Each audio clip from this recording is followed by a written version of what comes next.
ಇವತ್ತು ಬೆಳಗ್ಗೆ ಎದ್ದಾನೆ ಸೀತಾ ಹೋಗಿದ್ದು ಎಳ್ನೀರು ಕದಿಯಕ್ಕೆ.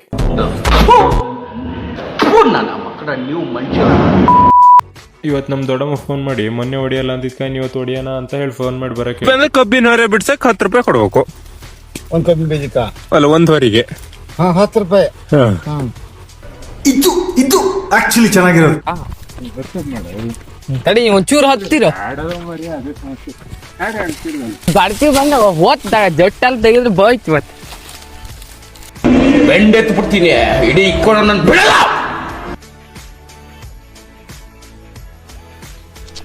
ಇವ ಯಾರೇ ಇವನು ಯಾರ್ಯಾರು ಬರ್ತಾರೋ ಮರೆ ಈ ಮನ್ಯಾಗ?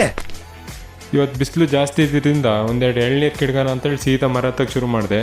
ಹಂಗೆ ಮರ ಹತ್ತಿ ಒಳ್ಳೆ ಎಳ್ನೀರು ನೋಡಿ ಒಂದು 4-5 ಎಳ್ನೀರು ಕಿಡಗ್ದೆ. ಹಾಗೆ ಆ ಎಳ್ನೀರನ್ನೆಲ್ಲ ಕಿತ್ತು ಕುಡ್ಕೊಂಡು ಸೀದಾ ನಾವು ಬಂದಿದ್ದ ಕೆಲಸ ಕಾಯಿ ಹೊಡೆಯೋಣಂತ ಬಂದಿದ್ದು. ಕಾಯಿ ಎಲ್ಲ ಹೊಡೆದು ಎಲ್ಲ ಮುಗಿಸಿ ದೊಡ್ಡಮ್ಮ 1 ಲೋಟ ಟೀ ಕೊಡ್ತು. ಟೀ ಕುಡ್ಕೊಂಡು ಸೀದಾ ಮನೆಗೆ ಬಂದೆ. ಇವತ್ತಿನ ಲಾಗ್ ಇಷ್ಟ ಅಷ್ಟೇ.